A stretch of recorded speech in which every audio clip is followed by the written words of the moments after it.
Hello dear student, स्वागत है आप सबका मेरे यूट्यूब चैनल पर जिसका नाम है इंटेलेक्चुअल सब। तो आपके लिए एक और नया टॉपिक लेकर आ गए हैं हमारी सीरीज़ में।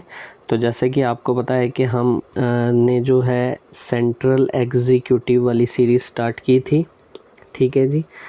तो सेंट्रल एग्जीक्यूटिव्स की सीरीज़ में हमने प्रेसिडेंट ऑफ इंडिया को कंप्लीट कर लिया था, ठीक है जी। तो उनका कंसेप्ट भी पढ़ा था और उसके साथ साथ हमने जो है इसके MCQs भी किए थे, ठीक है। तो आप सबको याद होगा। तो आज हम एक नया टॉपिक आपके लिए लेकर आए हैं। तो हमारा आज का टॉपिक रहेगा प्राइम मिनिस्टर ऑफ इंडिया के बारे में हम पढ़ेंगे, ठीक है जी। तो प्राइम मिनिस्टर ऑफ इंडिया की बात करें तो इसमें हम सबसे पहले पढ़ेंगे इनके इलेक्शन के बारे में, इनकी क्वालिफ़िकेशंस के बारे में, इनके फंक्शंस के बारे में, इनकी पावर्स के बारे में, ठीक है।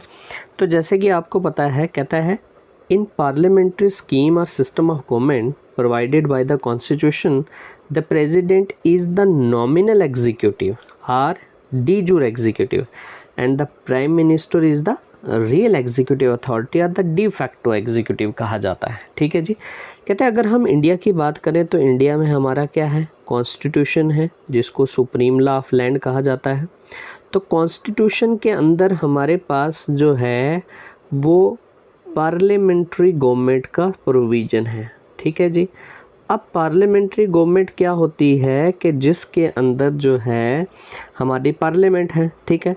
और इसका मतलब है कि हमारे क्या होंगे, इलेक्टिव रिप्रेजेंटेटिव्स होंगे, ठीक है जी। और वो रिप्रेजेंटेटिव हमारे क्या करेंगे, गवर्नमेंट की फॉर्मेशन करेंगे। तो that system is called as parliamentary system, ठीक है। तो कहता है हमारा जो कॉन्स्टिट्यूशन है वो पार्लियामेंट्री स्कीम ऑफ गवर्नमेंट हमें प्रोवाइड करता है, जिसमें अगर हम बात करें तो प्रेसिडेंट को क्या कहा जाता है, नॉमिनल एग्जीक्यूटिव कहा जाता है। President of India is called as nominal executive कहा जाता है। और अगर हम प्राइम मिनिस्टर की बात करें तो इनको क्या कहा जाता है, रियल एग्जीक्यूटिव कहा जाता है, ठीक है जी। और इसी के साथ आप ये याद रखेंगे कि अगर हम बात करें तो इसी नॉमिनल एग्जीक्यूटिव को ही क्या कहा जाता है, डी जूर एग्जीक्यूटिव कहा जाता है। और रियल एग्जीक्यूटिव को क्या कहा जाता है, डी फैक्टो एग्जीक्यूटिव। ये आपने टर्म्स को याद रखना है कि प्रेसिडेंट ऑफ इंडिया को नॉमिनल एग्जीक्यूटिव या डी जूर एग्जीक्यूटिव भी कहा जाता है। और रियल एग्जीक्यूटिव किसको कहा जाता है, प्राइम मिनिस्टर ऑफ इंडिया या इनको डी फैक्टो एग्जीक्यूटिव। तो एग्जामिनर आपको जब क्वेश्चन पूछेगा तो वो ये भी पूछ सकता है कि discuss about the position, powers and functions of the de jure executive of India, ठीक है। वो डी फैक्टो एग्जीक्यूटिव के बेसिस पर भी आपको क्वेश्चन पूछ सकता है। तो ये इसलिए हमें ये चीज़ें पता होनी चाहिए। Nominal executive president of India को कहा जाता है, real executive prime minister of India को कहा जाता है, de jure executive president of India को कहा जाता है और डी फैक्टो एग्जीक्यूटिव किसको कहा जाता है, प्राइम मिनिस्टर ऑफ इंडिया को कहा जाता है, ठीक है जी। तो यहीं पर अगर हम दूसरे वर्ड्स में, अदर वर्ड्स में कहता है the head of the president is the head of the state. और प्रेसिडेंट ऑफ इंडिया की बात करें तो इनको हेड ऑफ द स्टेट कहता है और प्राइम मिनिस्टर को हेड ऑफ द गवर्नमेंट कहा जाता है। ये भी आपने याद रखनी है, कई बार आप वहाँ पूछा जाता है कि who is called as the head of the state, कि हेड ऑफ द स्टेट किसको कहा जाता है, तो वो आपके आ जाएंगे प्रेसिडेंट। और जब अगर बात की जाए हेड ऑफ द गवर्नमेंट किसको कहा जाता है, कि गवर्नमेंट का हेड कौन होता है, तो that is called as prime minister को कहा जाता है। ये बात आपने याद रखनी है। Head of the state president, head of the government prime minister को कहा जाता है। तो ये हमारी इंट्रोडक्शन, ठीक है। तो अब इसमें कहता है प्राइम मिनिस्टर की बात करें तो इसमें प्राइम मिनिस्टर ऑफ इंडिया की अपॉइंटमेंट कैसे होती है, ठीक है जी। कहता है the constitution does not contain any specific procedure for the selection and the appointment of prime minister. कहता है हमारे कॉन्स्टिट्यूशन में कोई स्पेसिफिक प्रोसीजर, फिक्स्ड रूल या रेगुलर फिक्स्ड प्रोसीजर नहीं है, ठीक है। फिक्स प्रोसीजर की हम क्यों बात करते हैं वो आगे चल कर मैं इसको क्लियर कराऊंगा, ठीक है।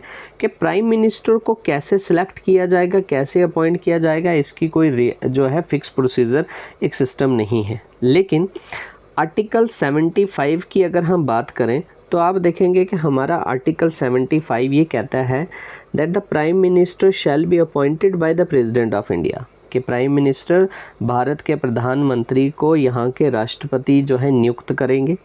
However, this doesn't imply that the president is free to appoint anyone as the prime minister। इसका मतलब है प्रेसिडेंट ऑफ इंडिया क्या करते हैं, president of India appoint prime minister, ठीक है, ठीक है। लेकिन इसका ये मतलब नहीं है president is free, president is not free to appoint any one as a prime minister. लेकिन इसका ये मतलब नहीं है कि प्राइम प्रेसिडेंट है किसी को भी वो प्राइम मिनिस्टर बना सकते हैं, ठीक है जी।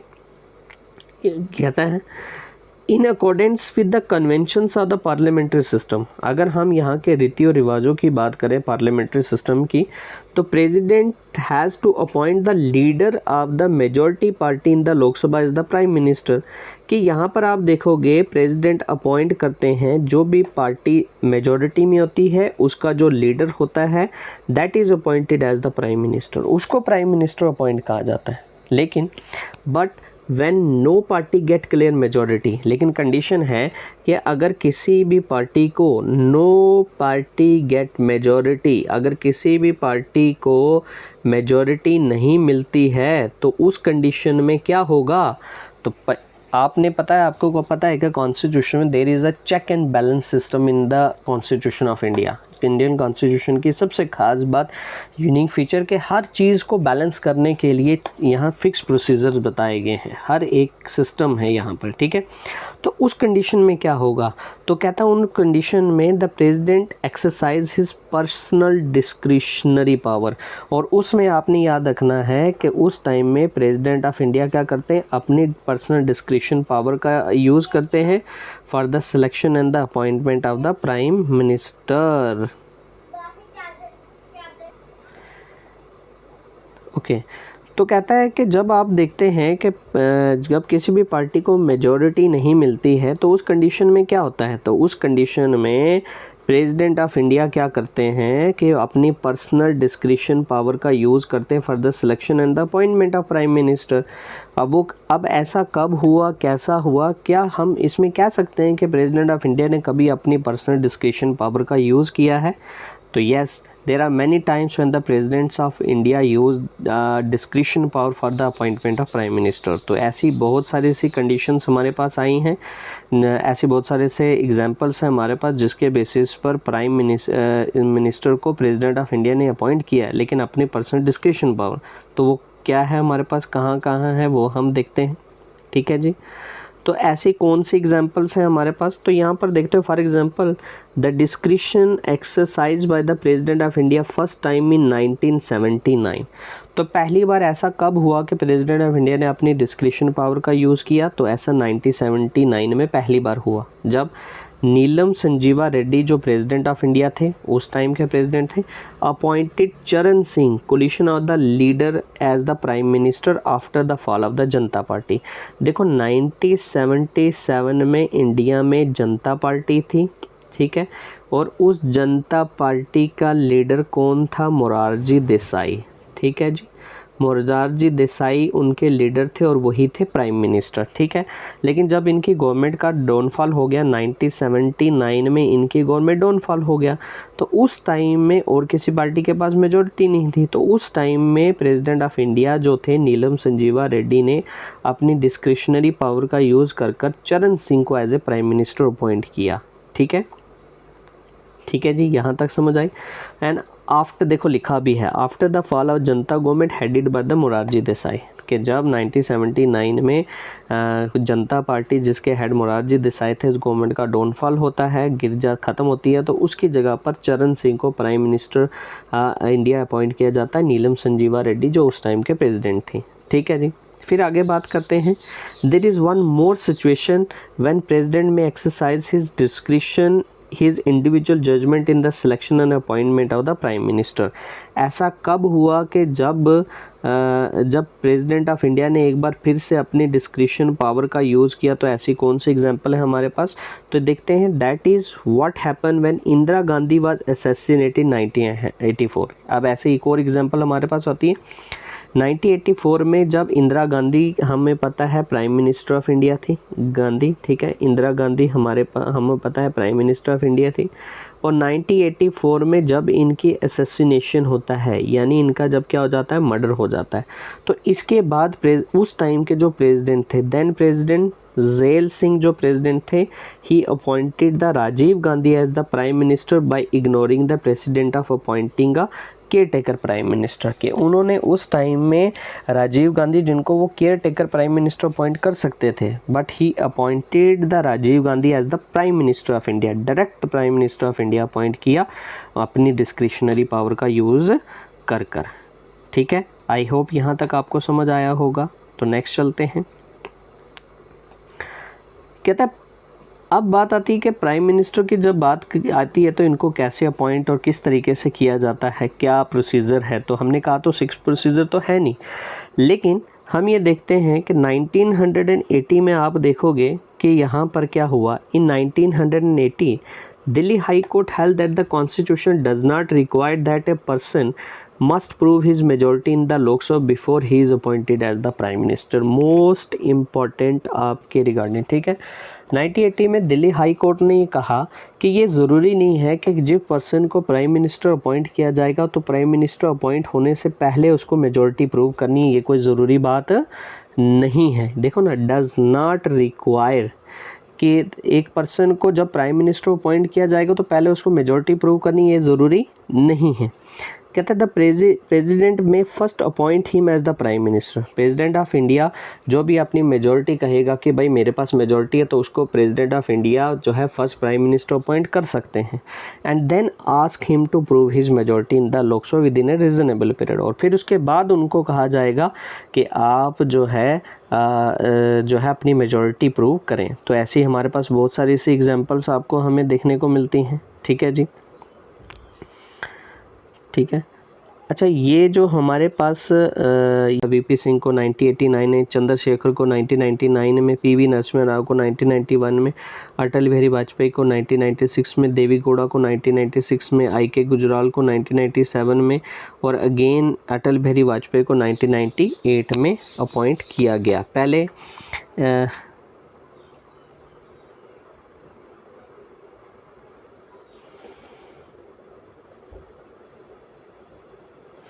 अच्छा जी, तो ये हमारे पास एग्जांपल्स कौन सी हैं कि जहाँ पर 1980 में सुप्रीम कोर्ट ने जो ऑर्डर दिया उसके बेसिस पर जो है चरण सिंह को पहले प्राइम मिनिस्टर अपॉइंट किया गया, फिर कहा गया मेजॉरिटी प्रूव करो, वीपी सिंह को अपॉइंट किया गया। तो इस तरह से पहले इनको प्राइम मिनिस्टर अपॉइंट किया गया, फिर इनको मेजॉरिटी प्रूव करने के लिए बाद में कहा गया। ठीक है जी, आगे चलते हैं। तो 1997 में सुप्रीम कोर्ट ने एक और ऑर्डर दिया। Supreme Court held that a person who is not a member of either house of the parliament can be appointed as prime minister for the 6 months। दूसरी बात कि 1980 में हमने देखा एक और ऑर्डर आ कि पहले प्राइम मिनिस्टर को मेजॉरिटी प्रूव करने की ज़रूरत नहीं, ये किसी भी पर्सन को प्राइम मिनिस्टर अपॉइंट किया जाएगा, फिर उसके बाद वो अपनी मेजॉरिटी प्रूव करेंगे। ठीक है जी। फिर उसके बाद 1997 में सुप्रीम कोर्ट ने एक ऑर्डर दिया जिसमें ये कहा गया कि कोई भी पर्सन, चाहे वो लोकसभा का मेंबर हो या ना हो, member of the either house of the parliament, वो किसी भी हाउस का मेंबर हो, चाहे वो लोकसभा का मेंबर हो, चाहे वो राज्यसभा का मेंबर हो, ठीक है।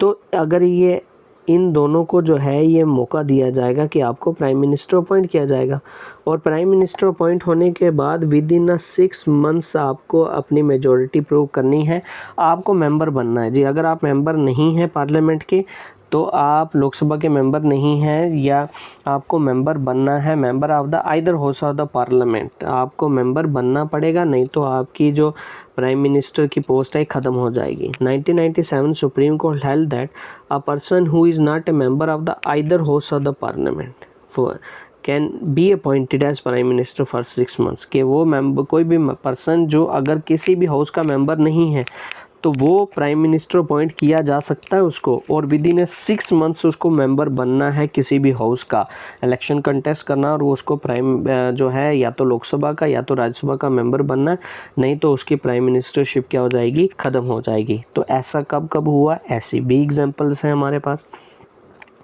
तो कहते हैं कॉन्स्टिट्यूशनली अगर बात करें तो प्राइम मिनिस्टर में be the member of the any of the two houses of parliament. कहता है संवैधानिक तौर पर अगर बात करें जो हमारे जो प्रधानमंत्री होते हैं वो किसी भी हाउस के मेंबर हो सकते हैं, दोनों में से किसी भी हाउस के मेंबर हो सकते हैं। फॉर एग्जांपल 3 प्राइम मिनिस्टर हमारे जो थे, जैसे इंदिरा गांधी की बात करें 1966 में इनको प्राइम मिनिस्टर बनाया गया, देवी गौड़ा को प्राइम मिनिस्टर बनाया गया 1996 में बनाया गया, ठीक है। मनमोहन सिंह को प्राइम मिनिस्टर बनाया गया 2004 में। ये मेंबर्स थे किसके, राज्यसभा के, लेकिन उनको बनाया गया लोकसभा में, उनको जो है प्राइम मिनिस्टर बनाया गया। लेकिन अगर हम ब्रिटेन की बात करें तो जैसे कि आपको पता है कि हमने यूके लिखें या ब्रिटेन लिखें तो दोनों से बहुत ही बोरोड फीचर्स हमने लिए थे, ठीक है। हमने पढ़ा ना, हमने बहुत सारे से बोरोड फीचर्स लिए हैं इनसे, ठीक है, क्योंकि यही वो कंट्री थी जिसके साथ सबसे पहले फॉरेन कंट्री जिसके साथ हमारा बहुत ज़्यादा कॉन्टैक्ट था, ठीक है जी। तो उसमें हम देखते हैं कि लेकिन ब्रिटेन की कंडीशन अलग है। वहाँ कहता है the prime minister should definitely member of the lower house और the house of the common. लेकिन वहाँ पर ये कंपलसरी है कि वही प्राइम मिनिस्टर बनेगा जो लोअर हाउस, वहाँ के लोअर हाउस को हाउस ऑफ कॉमन कहा जाता है, उसका मेंबर होगा तो वो प्राइम मिनिस्टर अपॉइंट होगा, वरना वो अपॉइंट नहीं होगा, ठीक है। आई होप कि यहाँ तक आपको बहुत अच्छे से समझ आई होगी। तो नेक्स्ट चलते हैं आगे।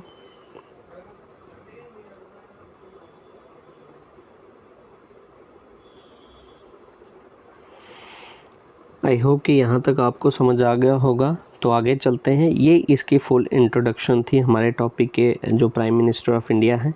आगे देखते हैं, आगे चलते हैं, ठीक है। अब बात आती है कि प्राइम मिनिस्टर की फॉर्मल पावर्स की बात करें, that is closely resemble closely to that of an autocrat. Autocrat वो होता है जो खुद पावर्स का यूज़ करता है, सेल्फ गवर्निंग आप पावर कह सकते हो, ठीक है, कि ये खुद ब खुद अपनी पावर का इस्तेमाल करते हैं, ठीक है। ही is the chairman of the cabinet, ठीक है, वो पूरी कैबिनेट का चेयरमैन होता है। लीडर ऑफ द पार्लियामेंट कहा जाता है, principal adviser of the president कहा जाता है, लीडर ऑफ द नेशन कहा जाता है। और अगर हम बात करें without exaggeration, he is the real ruler of the country. और कंट्री को, देश को सही मायनों में देश का जो शासक होता है, रूलर होता है, वो कौन होता है, प्राइम मिनिस्टर को ही कहा जाता है, ठीक है। ही is the person who can guide and mould the destiny of the nation. कहता है कि ये वो पर्सन होता है जो कि देश के भविष्य इसी पर निर्भर होता है। And Pandit Nehru said that he is the link pin of the government. Government का सिक्योरिटी पिन अगर बात करें, लिंक पिन का मतलब होता है सिक्योरिटी पिन। गवर्नमेंट अगर टिकी हुई है, गवर्नमेंट का अगर सिक्योरिटी पिन कोई है तो वो कौन है, प्राइम मिनिस्टर ऑफ इंडिया है। जब तक ये हैं तो गवर्नमेंट भी है। जब प्राइम मिनिस्टर ने रिज़ाइन कर दिया then all the government resign automatically. इन्होंने रिज़ाइन किया तो पूरी की पूरी गवर्नमेंट क्या हो जाती है, विड्रॉ हो जाती है। आई होप कि यहाँ तक आपको बहुत अच्छे से समझ आया होगा, ठीक है जी।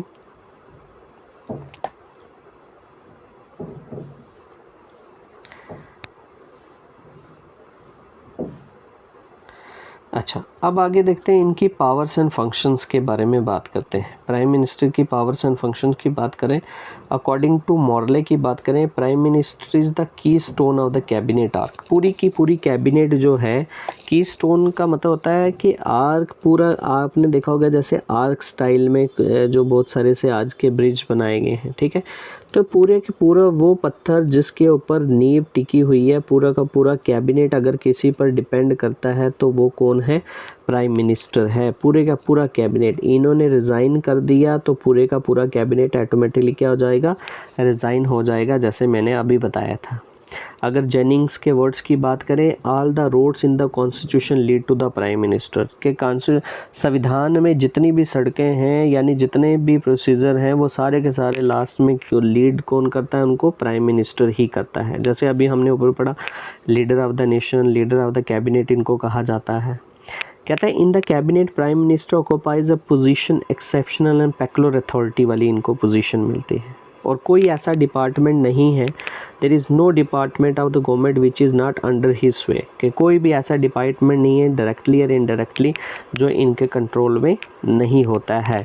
And rightly it is said that if government is the master of the country, अगर गवर्नमेंट क्या है, मास्टर है किसकी, कंट्री की, and the prime minister is the master of the government. ये मोस्ट इम्पॉर्टेंट कोट्स हैं जो मैंने यहाँ पर ऐड की हैं, तो इसको भी आपने याद रखना और बहुत बहुत बहुत इम्पॉर्टेंट है हमारे लिए। ठीक है जी, नेक्स्ट चलते हैं। तो अब आ जाता है इनकी पावर्स एंड फंक्शंस के बारे में बात करते हैं। ठीक है जी, पावर्स एंड फंक्शंस में बहुत सारी आ जाती हैं। पहले बात करें पावर्स एंड फंक्शंस में क्या क्या चीज़ें आती हैं। Head of the council of minister, हमारे पास जितने भी काउंसिल का मतलब क्या होता है याद रखना है, ग्रुप ऑफ मिनिस्टर्स। तो आगे हम एक और वीडियो लेकर आए, एक और टॉपिक हमारे पास अभी पेंडिंग है काउंसिल ऑफ मिनिस्टर्स का, तो उसमें आप देखेंगे कि हमारे पास 3 तरह के मिनिस्टर्स होते हैं, cabinet minister, deputy minister and minister of states के बारे में, जिनके बारे में आगे हम पढ़ेंगे। ठीक है, तो यहाँ बात करें head of the council of ministers का जो हेड होता है वो कौन होता है, हेड कौन होता है, प्राइम मिनिस्टर होते हैं। Prime minister is the head of the council of minister. Form the council of minister को बनाने की जिम्मेदारी प्राइम मिनिस्टर की। Recommend the appointment of minister to the president, कि किस मिनिस्टर को, किस रिप्रेजेंटेटिव को कौन सा डिपार्टमेंट देना है, ये प्राइम मिनिस्टर डिसाइड करते हैं। Allocates and reshuffle the portfolios, portfolios का मतलब होता है डिपार्टमेंट्स। ठीक है, आपने ये बात याद रखनी है कि किसको कौन सा डिपार्टमेंट देना है, किसको रीशफल करना है, ये प्राइम मिनिस्टर डिसाइड करते हैं। Prime minister can ask any minister to resign, किसी भी मिनिस्टर को इस्तीफ़ा देने के लिए कह सकते हैं। If the prime minister resign the entire council of minister resign, most important जो मैंने पहले भी कहा था कि अगर प्राइम मिनिस्टर रिज़ाइन करते हैं तो पूरे का पूरा काउंसिल ऑफ मिनिस्टर जो है वो रिज़ाइन हो जाता है automatically. This is the first point. आगे चलते हैं। Chief adviser to the president, president का सबसे बड़ा सलाहकार कौन होता है, प्राइम मिनिस्टर ऑफ इंडिया। ठीक है जी। Principal adviser to the president on all important matter, जितने भी ज़रूरी जो मसले होते हैं उन सब पर एडवाइस, सलाह देने का पावर, ताकत जो है, जो पावर है वो प्राइम मिनिस्टर के पास होती है। प्राइम मिनिस्टर जो है प्रेसिडेंट के सबसे बड़े सलाहकार होते हैं। Communicate decision of the council of minister to the president. देखो अब आपने एक बात याद रखनी, यहाँ पर आ जाते हैं प्रेसिडेंट, यहाँ पर आ जाता है काउंसिल ऑफ मिनिस्टर्स। इन दोनों के बीच में जो ब्रिज का काम करता है वो है प्राइम मिनिस्टर करते हैं। ठीक है, काउंसिल ऑफ मिनिस्टर्स ने क्या डिसीजन लिए, क्या काम किए, वो पहुंचते हैं प्राइम मिनिस्टर, तो प्राइम मिनिस्टर बताते हैं किसको, प्रेसिडेंट।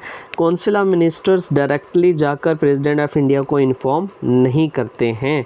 ठीक है, तो इनकी ज़िम्मेदारी है, काउंसिल ऑफ मिनिस्टर्स के सारे फंक्शंस जो हैं वो क्या काम कर रहे हैं, किस तरीके से वो प्रेसिडेंट ऑफ इंडिया तक पहुँचे, उनकी इंफॉर्मेशन। ठीक है, कम्युनिकेट्स करना, all decision to the council of minister to the president तक पहुंचाना। एडवाइस द प्रेसिडेंट, प्रेसिडेंट को एडवाइस करते हैं किन किन चीज़ों के लिए, अपॉइंटमेंट ऑफ मिनिस्टर, किस किस की अपॉइंटमेंट करनी है, लोकसभा को डिज़ोल्व करना है, समनिंग करना है, दोनों हाउसेस को किसी इशू पर बुलाना है, appointment to the key constitutional offices, कौन कौन से ऑफिसेज में, कौन कौन सी जितने भी बड़े बड़े ऑफिस उनमें अपॉइंटमेंट करनी है तो वो प्रेसिडेंट ऑफ इंडिया करते हैं, but on the advice of the prime minister of India. ठीक है, आई होप यहाँ तक समझ आया होगा। नेक्स्ट चलते हैं। लीडर ऑफ द गवर्नमेंट, इनको क्या कहा जाता है, लीडर ऑफ द गवर्नमेंट कहा जाता है। Direct and supervise the all the ministries जो हैं इनके कंट्रोल में होती हैं। Coordinate the different works of the different department, अलग अलग विभागों के कामकाज को एक साथ में लाना इनकी जिम्मेदारी। इंश्योर इफेक्टिव इम्प्लीमेंटेशन, गवर्नमेंट की सभी पॉलिसीज़ इफेक्टिवली इम्प्लीमेंटेड हों, ये किसकी रिस्पॉन्सिबिलिटी है, प्राइम मिनिस्टर की रिस्पॉन्सिबिलिटी है। ठीक है जी, आगे चलते हैं। नेक्स्ट पॉइंट की बात करें तो नेक्स्ट इसमें आ जाता है maintains unity and discipline of the council of minister, सारे डिसिप्लिन और एक साथ मिलकर काम करें, ये भी जिम्मेदारी होती है प्राइम मिनिस्टर ऑफ इंडिया की। नेक्स्ट आ जाता है लीडर ऑफ द लोकसभा के लीडर होते हैं। If the prime minister is a member of the Lok Sabha अगर होते हैं तो वो क्या क्या करते हैं, leads the house during the debates, जब सेशंस होते हैं पार्लियामेंट के, जब क्या होते हैं सेशंस होते हैं, there are 3 sessions in the parliament, आपने याद रखना है, वो हम आगे चल के पढ़ेंगे। ठीक है, एक होता है जैसे आपका होता है बजट सेशन, ठीक है, फिर उसके बाद होता है मॉनसून सेशन और फिर उसके बाद होता है विंटर सेशन। ये 3 तरह के सेशंस होते हैं जिनके बारे में आगे चल के हम पढ़ेंगे। ठीक है जी, ये आ गया। जितनी भी मीटिंग्स होती हैं उनके उसको लीड करते हैं, अनाउंस गवर्नमेंट की पॉलिसीज़ को अनाउंस करते हैं, डिफेंड गवर्नमेंट के जो लिए हुए डिसीज़न होते हैं उनमें उनके साथ खड़े रहना, ensure the passage of important bills जो हैं वो पास होने चाहिए, ये सारी रिस्पॉन्सिबिलिटी है प्राइम मिनिस्टर की। ठीक है, आई होप यहाँ तक समझ आया होगा। तो नेक्स्ट चलते हैं आगे। नेक्स्ट आगे हमारे पास आ जाता है 5th पॉइंट, कहता है चीफ पॉलिसी मेकर। जितनी भी नीतियाँ बनती हैं तो उसको बनाने में प्राइम मिनिस्टर का बड़ा इंपॉर्टेंट रोल होता है। डिटरमाइन नेशनल पॉलिसीज़, देश की क्या नीतियाँ रहेंगी। Frame domestic and foreign policies, देश के अंदर और देश के बाहर की क्या नीतियाँ रहेंगी वो सेट करते हैं। Set the government's legislative and development agendas क्या होंगे इसको सेट करते हैं। ठीक है, gives direction to the governance and administration, प्रशासन व्यवस्था को चलाने के लिए अपनी डायरेक्शंस देते रहते हैं, ऑर्डर्स देते रहते हैं ताकि सारा सिस्टम ठीक तरीके से चलता रहे। ठीक है, नेक्स्ट आगे देखते हैं। नेक्स्ट की अगर हम बात करें तो कोऑर्डिनेटर ऑफ एडमिनिस्ट्रेशन, पूरी व्यवस्था को चलाने में इनका बड़ा तालमेल का काम होता है। Resolve dispute among the ministries, अलग अलग विभागों में कोई किसी मिनिस्ट्रीज़ को लेकर कोई प्रॉब्लम हो तो उसको सॉर्ट आउट करना। Coordinate inter ministerial activities, department के अंदर भी जो एक्टिविटीज़ होती हैं उनको तालमेल उनमें करवाना। Supervise the functioning of the government department, government department क्या अच्छे से काम कर रहे हैं या नहीं इसकी भी लुक आफ्टर करते रहना। और अच्छी व्यवस्था को चलाने की कोशिश, प्रमोट करना इसको आगे और अच्छी व्यवस्था को चलाना। ठीक है, और सबसे इम्पॉर्टेंट आ जाता है appointments in role in the appointment. कौन कौन सी appointment prime minister of India कौन कौन सी अपॉइंटमेंट करते हैं ये हमारे लिए बड़ा इम्पॉर्टेंट रहेगा। ठीक है, तो कौन कौन सी हैं। प्राइम मिनिस्टर बड़ा इम्पॉर्टेंट रोल करते हैं इंडिया में जितनी इम्पॉर्टेंट अपॉइंटमेंट्स होती हैं। मोस्ट इम्पॉर्टेंट टॉपिक, ठीक है, सबसे पहले जितने भी गवर्नर्स हैं स्टेट के उनको अपॉइंटमेंट करने के लिए, अटॉर्नी जनरल ऑफ इंडिया को अपॉइंट करने के लिए। और अटॉर्नी जनरल ऑफ इंडिया की अगर हम बात करें तो इसको जो है highest law officer of government, law officer of government of India, government of India. ठीक है, अटॉर्नी जनरल जो होता है जैसे स्टेट ये आता है सेंट्रल लेवल पर। ठीक है, उसी तरह से स्टेट लेवल पर बात करें तो एडवोकेट जनरल होता है। ठीक है, तो अटॉर्नी जनरल सबसे बड़ा law officer of government of India होता है जो उनको एडवाइस करता रहता है लीगल मैटर्स पर। ठीक है, कंट्रोलर एंड ऑडिटर जनरल जो इंस्पेक्शन करता है, हाईएस्ट फाइनेंशियल इंस्पेक्टिंग ऑफिसर जो ऑडिट्स करवाते हैं। ठीक है, चीफ इलेक्शन कमिश्नर हो गया, इलेक्शन कमिश्नर्स को अपॉइंट करना, यूपीएससी के चेयरमैन और उनके मेंबर्स की अपॉइंटमेंट करना, एम्बेसडर्स और कमिश्नर्स को अपॉइंट करना, chiefs of the arm staff के जितने भी चीफ्स होते हैं उनकी अपॉइंटमेंट कराने में प्राइम मिनिस्टर ऑफ इंडिया का बड़ा important role, cabinet secretary and senior civil servants को अपॉइंट करना। ठीक है, तो इन सब के अपॉइंटमेंट करते प्रेसिडेंट ऑफ इंडिया हैं but on the recommendation of prime minister of India के बेसिस पर। ठीक है जी, नेक्स्ट आगे चलते हैं। आगे आ जाता है रोल इन द पार्लियामेंट में क्या क्या रोल होता है। Advises the president to summon, president of India को एडवाइस करते हैं कि आप समन करो कि लोकसभा को डिज़ोल्व करना है, उनको मीटिंग के लिए या लोकसभा को डिज़ोल्व करने के लिए एडवाइस करते हैं। इंट्रोड्यूस द मेजर गवर्नमेंट की जितनी भी पॉलिसीज़ होती हैं वो लाने में बड़ा इंपॉर्टेंट रोल प्ले करते हैं। Answer the question on the behalf of governments में जब सेशंस होते हैं पार्लियामेंट में तो अपोजिशन वाले बहुत सारे से अपोजिशन वाले जो होते हैं वो क्वेश्चन पूछते हैं, उन सब की आंसर्स देना ये रिस्पॉन्सिबिलिटी होती है प्राइम मिनिस्टर डिफरेंट डिपार्टमेंट्स की तरफ से वो आंसर वो भी देते हैं। ठीक है, पर्टिकुलर मिनिस्टर भी देते हैं और प्राइम मिनिस्टर ऑफ इंडिया भी देते हैं। ठीक है, फिर उसमें हम देखते हैं answers on behalf of the government of India, ensure the coordination between both houses of parliament, अच्छे से काम करें, इनके बीच में तालमेल बनाने का काम भी जो है वो प्राइम मिनिस्टर ऑफ इंडिया करते हैं। ठीक है, आगे चलते हैं। प्राइम मिनिस्टर ऑफ इंडिया की बात करें तो इनको लीडर ऑफ द नेशन कहा जाता है, represent India at national level पर इंडिया को रिप्रेजेंट करते हैं। प्रोवाइड लीडरशिप ड्यूरिंग क्राइसिस, जितनी भी एमरजेंसी क्राइसिस होती हैं उस टाइम में लीडर जो है नेशन का लीडर यही होते हैं, जो ये डिसीज़न लेते हैं वही चलता है। Inspire public confidence and national unity, लोगों को जो है लोगों का विश्वास पाना और देश को जो है एक साथ आगे चलाना, इसमें बड़ा इंपॉर्टेंट रोल रहेगा इनका। ठीक है, फिर इसके आगे देखें तो इंटरनेशनल लेवल पर इनका क्या रोल रहा है, represent India in international organisation, Bharat को जो है विदेश में रिप्रेजेंट करते हैं, जितनी भी ऑर्गेनाइजेशंस की मीटिंग्स होती है, ग्लोबल समिट्स होते हैं, फॉरेन पॉलिसी को कंडक्ट करना, इंटरनेशनल एग्रीमेंट्स और ट्रीटीज़ को साइन करना गवर्नमेंट के बिहाफ से, strength diplomatic relation with other countries, दूसरी कंट्रीज़ के साथ डिप्लोमेटिक रिलेशंस को इस्टेब्लिश करना, बहुत ही इम्पोर्टेंट रोल है प्राइम मिनिस्टर ऑफ इंडिया के बारे में। ठीक है, अब आ जाता है इनकी पोजीशन क्या है। ठीक है, पोजीशन की अगर हम बात करें तो बहुत ही इम्पोर्टेंट कि ये जितना सारा हमने टॉपिक पढ़ा तो उसके बेसिस पर हम नेट कंक्लूजन क्या निकालते हैं। तो नेट कंक्लूजन ये निकालते हैं that he is the real executive head of India के रियल एग्जीक्यूटिव हेड होते हैं, लीडर होते हैं मेजॉरिटी पार्टी या कोलिशन के लोकसभा में, चेयरपर्सन होते हैं कैबिनेट के, चीफ कोऑर्डिनेटर होते हैं गवर्नमेंट की यूनियन गवर्नमेंट के, और सबसे most influential leader in the parliamentary system में बहुत ही ज़्यादा इन्फ्लुएंशियल लीडर होते हैं। आई होप कि आपको यहाँ तक समझ आया होगा। तो अब कुछ इम्पॉर्टेंट आर्टिकल्स जो president prime minister of India के साथ डील करते हैं वो कौन से हैं वो याद रखने हैं। ठीक है, जैसे आप देखो आर्टिकल 74 क्या कहता है, प्रोविज़न क्या, council of minister to aid and advise the president of India, कि काउंसिल ऑफ मिनिस्टर्स होंगे और वो प्रेसिडेंट को एडवाइस करेंगे। 75 कहता है appointment, tenure, salaries and collective responsibility of ministers की अपॉइंटमेंट कैसे होगी, उनका टेन्योर क्या होगा, उनकी सैलरी और उनकी कलेक्टिव रिस्पॉन्सिबिलिटी, यानी वो लोकसभा के लिए रिस्पॉन्सिबल होंगे। आर्टिकल 78 कहता है duties of prime minister regarding the president, के प्राइम मिनिस्टर की प्रेसिडेंट को लेकर क्या क्या ड्यूटीज़ हैं। आई होप कि आपको यहाँ तक समझ आई होगी, और जितनी इम्पॉर्टेंट चीज़ें थी प्राइम मिनिस्टर ऑफ इंडिया के साथ जुड़ी हुई वो सारी मैंने इसमें कवर कर दी। आई होप कि आपको बहुत अच्छे से समझ आया होगा। तो आपने इसको देखना है, और अगर आपका कोई क्वेश्चन है, कोई क्वेरी है तो मुझे कमेंट में लिख सकते हैं। Thank you so much for watching my channel.